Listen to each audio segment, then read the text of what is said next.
अस्सलाम वालेकुम स्टूडेंट्स, क्या हाल है। Welcome to my channel home tutor by Junaira. उम्मीद है आप लोग खैरियत से होंगे। बेटा आज हम लेक्चर ले रहे हैं जी बायोलॉजी फर्स्ट ईयर का चैप्टर नंबर 2 स्टार्ट करेंगे, बायोलॉजिकल मॉलिक्यूल्स। बायोलॉजिकल मॉलिक्यूल्स में बेसिकली हम बात करेंगे कि जो हमारी बॉडी में किसी भी लिविंग ऑर्गेनिज्म की बॉडी में मॉलिक्यूल्स होते हैं वो क्या करते हैं, कैसे रहते हैं और क्या कैसे कैसे वो बनते हैं। ठीक है, इसमें हम बात करते हैं। सबसे पहले आपको इसमें पता होना चाहिए बायोकेमिस्ट्री, जो आपकी बुक में फ़र्स्ट पेज पे है बायोकेमिस्ट्री के बारे में, सेकंड चैप्टर में, कि बायोकेमिस्ट्री बेसिकली क्या होती है। बेटा बायोकेमिस्ट्री ये होती है कि जो भी केमिकली प्रोसेसेस हो रहे हैं या केमिकल कंपोनेंट्स होते हैं किसी भी लिविंग ऑर्गेनिज्म की बॉडी के अंदर, वो कैसे बनते हैं, कैसे काम करते हैं, कैसे वो सारा प्रोसेसेस होते हैं, वो सब डील हम करते हैं बायोकेमिस्ट्री के अंदर। ठीक है, इसके लिए आप लोग जो है वो दो ज़्यादा टर्म्स को फोकस करोगे। एक है जी anatomy and second is physiology. ठीक है, कि एक ऑर्गेनिज्म का इंटरनल स्ट्रक्चर क्या होता है, ठीक है, उससे डील किया जाएगा। एंड सेकेंडली जो है फिजियोलॉजी में कुछ पार्ट्स पे हम फोकस करेंगे लिविंग ऑर्गेनिज्म की बॉडी पे। तो ये बायोकेमिस्ट्री होता है जो इससे डील कर रहा होता है। इसमें कुछ प्रोसेसेस आप देख लें, जैसे है जी फोटोसिंथेसिस एंड रेस्पिरेशन। अभी दोनों में क्या होता है कि फ़ोटोसिंथेसिस में बेसिकली फूड बनता है, फूड मेकिंग प्रोसेस है, ठीक है, और रेस्पिरेशन में फूड ब्रेक डाउन होता है। जब फूड बन रहा होता है तो डेफिनेटली साथ में क्या चीज़ बनती है, एनर्जी। ठीक है, और फूड जब टूटता है तो उससे हमें क्या मिलता है, एनर्जी मिलती है, ठीक है, हासिल होती है। तो उसको हम फर्दर प्रोसेसेस में इसको हम यूज़ कर सकते हैं। तो ये बेसिकली हमारे पास छोटा सा इंट्रोडक्शन है हमारी इसका बायोकेमिस्ट्री कैसे जो है वो हेल्पफुल होती है। फिर कुछ आइंस आ जाते हैं, जैसे कुछ होते हैं जी inorganic and second is organic. Inorganic में हम बात कर लेते हैं, कार्बन डाइऑक्साइड हो गया, कार्बन हो गया, हाइड्रोजन हो गया, नाइट्रोजन, ऑक्सीजन, ये डिफरेंट हमारे पास जो हैं वो आइंस होते हैं जो इनऑर्गेनिक होते हैं। ऑर्गेनिक वो होते हैं जैसे हमारे पास हो गए carbohydrates, lipids, proteins, nucleic acid and so on. तो ये ऐसे हैं जो बेसिकली क्या है, ऑर्गेनिक होते हैं नेचर में। ज़्यादा डिटेल में मैं नहीं चाहूँगी, आप लोग केमिस्ट्री में इंशाल्लाह आप लोगों को लेक्चर दूँगी, आपको समझ आ जाएगी कि ऑर्गेनिक और इनऑर्गेनिक बेसिकली क्या चीज़ें होती हैं। तो ये दो तीन जो है वो पॉइंट्स उन्होंने एक्सप्लेन किए हुए इंट्रोडक्शन में। फिर एक टेबल उन्होंने बताया हुआ है, आपकी बुक में बनाया है, वो बहुत इंपॉर्टेंट है, उसमें MCQs के पॉइंट ऑफ व्यू से आ सकते हैं। यहाँ पर जो है वो कुछ लिखे हुए हैं, केमिकल कंपोनेंट्स लिखे हुए हैं। जैसे अभी हमने बात की कि बायोकेमिस्ट्री में हम केमिकल कंपोनेंट से डील करेंगे, ठीक है। और दो इन ऑर्गेनिजम्स की बात की हुई है, एक है हमारे पास bacterial cell and second is mammalian cell. वो आप बुक से भी देख लीजिएगा, सारा सेम है, मतलब इजी है। इसमें एक जो चीज़ डिफ़र कर रही है वो सिर्फ ये है कि DNA और RNA। बैक्टीरियल सेल के अंदर DNA होता है 1 और हमारे पास होता है जी 0.26%, और RNA जो होता है इनके अंदर 6 होता है और हमारे अंदर पाया जाता है जी ऑलमोस्ट 1.1। और बाकी जितनी भी चीज़ें ऑलमोस्ट सेम हैं, या अगर ज़्यादा है तो मैमेलियन सेल की है। इन दोनों में डिफरेंस क्या है, बैक्टीरियल सेल जो होता है वो प्रोकैरियोट होता है। प्रोकैरियोट्स क्या होते हैं बेटा, प्रोकैरियोट्स वो होते हैं which do not have membrane bonded structure. ये बहुत कॉमन सी इसकी डेफिनेशन है, जिनके अंदर मेम्ब्रेन बॉन्डेड स्ट्रक्चर्स प्रेजेंट नहीं होते, ठीक है, नॉट। जैसे मैं कहती हूँ ये बैक्टीरिया है, तो बैक्टीरिया का DNA ऐसे ओपन है, इसका राइबोसोम्स फैला हुआ है, इसके अंदर जितने भी ऑर्गेनेल्स हैं ऐसे जो है वो स्कैटर्ड हुई हुई हैं। ये होता है जी प्रोकैरियोट। मैमेलियन सेल बिलोंग करता है यूकैरियोटिक से या यूकैरियोट से। तो यूकैरियोट्स वो होते हैं जिनकी बॉडी के सेल के अंदर हर चीज़ के गिर्द अल्लाह पाक ने क्या किया हुआ है, मेम्ब्रेन्स रखी हुई है, मतलब इंटैक्ट मेम्ब्रेन होती हैं उनकी हर ऑर्गेनेल के गिर्द। बाकी सारी इसमें जो कॉमन चीज़ आ सकती है वो ये आ जाती है कि how much water percentage is present in bacterial cell और मैमेलियन सेल। ये MCQ में आ सकता है, मतलब MCQ के पॉइंट ऑफ व्यू से ये टेबल इंपॉर्टेंट है, ठीक है।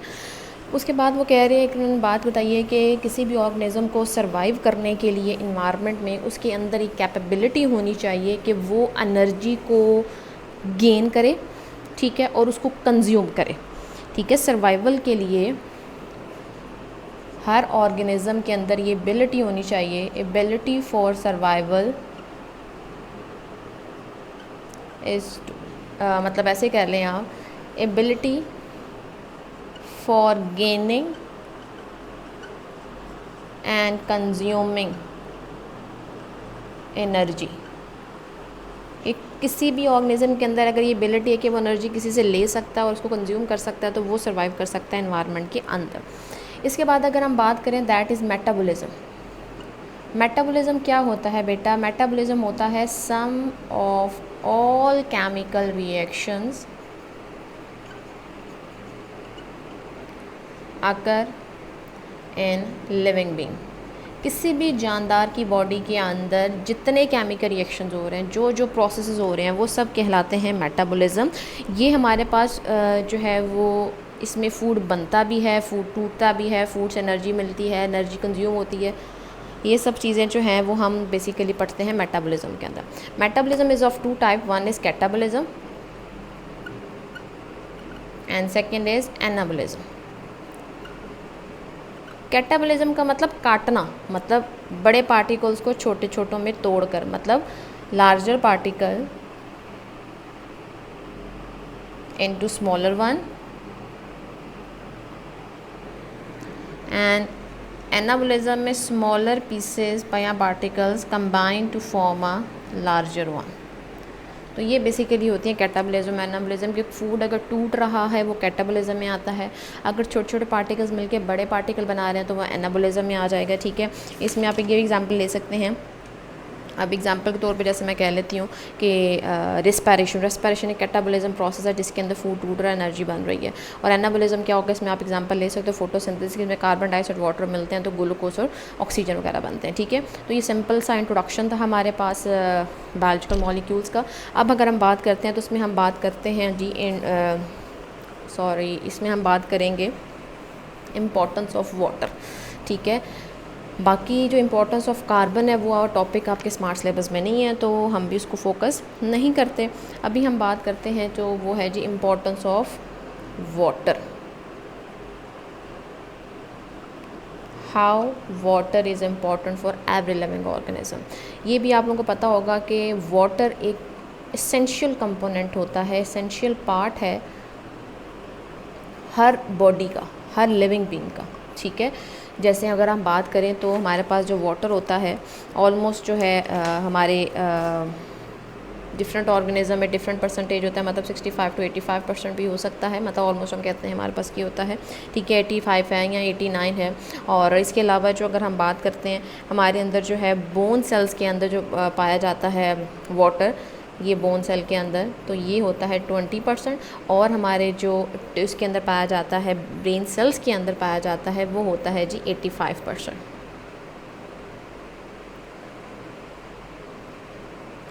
ठीक है, मतलब अगर आप जो है वो मग्ज़ खाने के शौकीन है तो आपको पता होगा वो कितना जो है वो कह लो कि सॉफ्ट सा होता है और लिक्विड सा उसके अंदर होता है। तो ब्रेन सेल के अंदर जो है वाटर की परसेंटेज बहुत ज़्यादा होती है।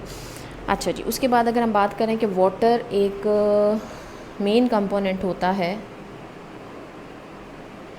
हर केमिकल रिएक्शन को परफॉर्म करने के लिए। मीन टू से water is essential for every reaction occurring in the living organisms body.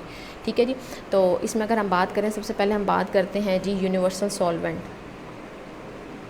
Universal solvent का मतलब ये है कि वाटर चाहता है कि वो अपने अंदर हर चीज़ को शामिल कर ले। पानी जो है वो ऑलमोस्ट हर चीज़ को अपने अंदर हल कर लेता है माँ सिवाय नॉन पोलर के। अब नॉन पोलर क्या है और पोलर क्या है, इसमें चीज़ें आ जाती हैं। जैसे अगर आपको बात करें तो आपने 9th क्लास की केमिस्ट्री में पढ़ा था लाइक डिज़ोल्व्स लाइक। एक जो है हमारे पास मैटर के अंदर ये बहुत आम बात बोली जाती है, लाइक डिज़ोल्व्स लाइक। जो चीज़ जैसी होती है अपने अंदर वैसे ही हल करती है। तो पानी जो है बेसिकली ये पोलर है। पोलर कैसे हो गया, जैसे मैंने फार्मूला लिखा हुआ है H2O, तो उसको मैं अगर तोड़ती हूँ तो ये टूटेगा जिस तरह पॉजिटिव और नेगेटिव के अंदर। ठीक है, तो नॉन पोलर वो होते हैं जैसे हमारे पास हो गया बेंजीन, ऑयल्स, घी और बटर वगैरह। ये सब चीज़ें जो होती हैं पानी के, मतलब नॉर्मल सी बात, अगर आप घर में देखो कोई भी अगर ऑयल पानी के अंदर गिर जाता है तो पानी के अंदर हल नहीं होता, वो नॉन पोलर होते हैं। और जो पोलर होते हैं इसमें हमारे पास आ जाते हैं जी सॉल्ट्स आ जाते हैं, कुछ शुगर्स होती हैं, आयंस होते हैं। ठीक है। ये सब चीज़ें किसके अंदर पोलर में आती हैं और पोलर पानी के अंदर हल हो सकते हैं। एक और उन्होंने जो पॉइंट बताया वो ये पॉइंट है कि जो पोलर होते हैं वो डिज़ोल्व होते हैं पानी के अंदर, और जो नॉन पोलर होते हैं ये स्कैटर्ड हो जाते हैं।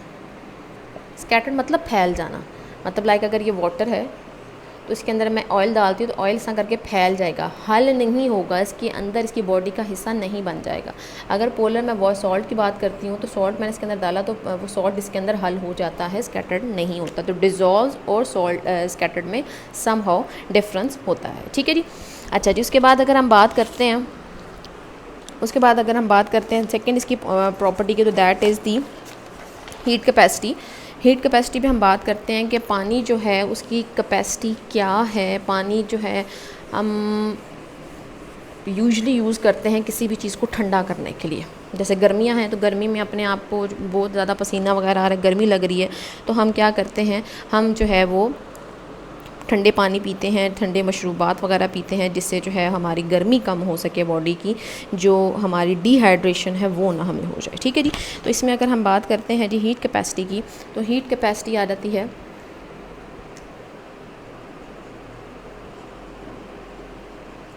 हीट कैपेसिटी का मतलब क्या होता है। हीट कैपेसिटी का मतलब ये है कि कितनी आपको नंबर ऑफ़ कैलोरीज चाहिए required to raise the temperature of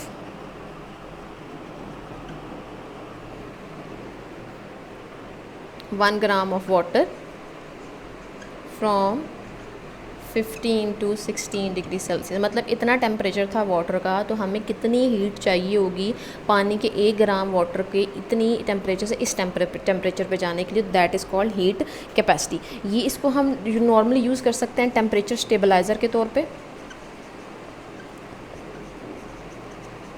temperature stabiliser का क्या मतलब होता है कि जो पानी है उसके अंदर कैपेसिटी होती है कि इसको हम जो है वो बहुत सारी चीज़ों को उनके नॉर्मल टेम्परेचर पे रखने के लिए इसको यूज़ कर सकते हैं। जैसे जो है रेडियो एक्टिव मटीरियल्स हो गए या बहुत सारे न्यूक्लियर रिएक्टर्स हो गए। न्यूक्लियर रिएक्टर्स के बारे में आप लोगों ने फ़िज़िक्स में पढ़ा होगा। न्यूक्लियर रिएक्टर्स के अंदर जो है वो मतलब बहुत ज़्यादा हीट प्रोड्यूस होती है, तो उनके गिर्द जो है वाटर पाइप्स सर्कुलेट करवा रहे होते हैं, जिसके अंदर से क्या होता है, पानी सर्कुलेट जब करता है तो उनकी जो हीट है वो एब्जॉर्ब कर लेता है। तो ये बेसिकली होता है टेम्परेचर स्टेबलाइज़र, कि हमने वाटर के थ्रू किसी भी चीज़ का टेम्परेचर मेंटेन करना है, तो that is so called temperature stabiliser, ठीक है। और दूसरा ये भी होता है कि जिस तरह बाहर एक्सटर्नल टेम्परेचर चेंज हो रहा है, तो ऑर्गेनिजम्स के इंटरनल टेम्परेचर को मेंटेन रखने के लिए वाटर भी बहुत ज़्यादा अहम रोल प्ले करता है, ठीक है जी। उसके बाद अगर हम बात करें हीट ऑफ वेपराइजेशन की, तो हीट ऑफ वेपराइजेशन क्या चीज़ होती है वो हम बात कर लेते हैं। वेपराइजेशन बेसिकली क्या होता है, वेपर्स बनने का अमल। वेपर बनने का अमल बेसिकली क्या होता है वो देख लेते हैं। हीट ऑफ वेपराइजेशन,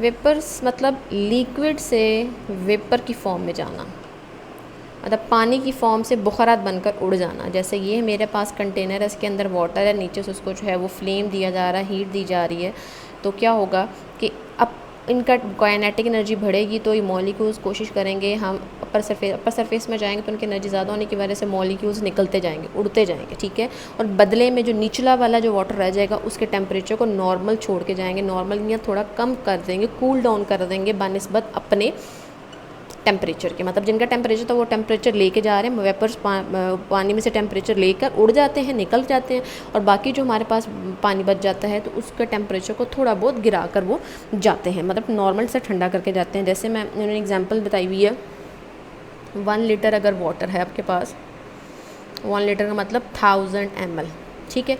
इसमें से सिर्फ 2 ml अगर वेपोरेट होता है, बुखारात बनता है आउट ऑफ 1000, तो जो बाकी रिमेनिंग 998 ml बचेगा उसके टेम्परेचर को ये नॉर्मलाइज़ करके जाएंगे। नॉर्मलाइज़ का मतलब ये कि जितना अपना टेम्परेचर उनका हो गया था उसकी निस्बत कम छोड़ के जाएंगे। तो क्या हुआ, 1 लीटर वाटर में सिर्फ अगर 2 ml भी वेपोरेट होता है तो 998 मिलीलीटर वाटर को क्या कर देंगे, इनके टेम्परेचर को लोअर करके जाएंगे बनिस्बत अपने टेम्परेचर के। तो this is called heat of vaporisation. यहाँ पर उन्होंने बात की हुई स्पेसिफिक हीट ऑफ वेपराइजेशन जो वाटर के, that is 574 kelvin calories per kg. मतलब 1 kg में जितनी ना हीट चाहिए हुई है और टेम्परेचर उसका जो है 574 केल्विन कैलोरीज पर केजी जाता है। ठीक है जी, किलो कैलोरीज पर केजी जाएगा। सही हो गया। इसके बाद अगर हम बात करते हैं जी आयनाइजेशन की, कि आयनाइजेशन वाटर की क्या होती है। वाटर अगर अपनी प्योर फॉर्म में है तो वो कम वेपराइज होता है, कम आयनाइज होता है। ये एक आप कह लो एक केमिकली इसकी प्रॉपर्टी है कि वाटर जो है वो क्या करता है, कोई भी चीज़ अगर प्योर फॉर्म में है तो उतनी जल्दी आयनाइज नहीं होती। तो वाटर आयनाइज अगर होता भी है तो वो होता है H पॉजिटिव और OH नेगेटिव में।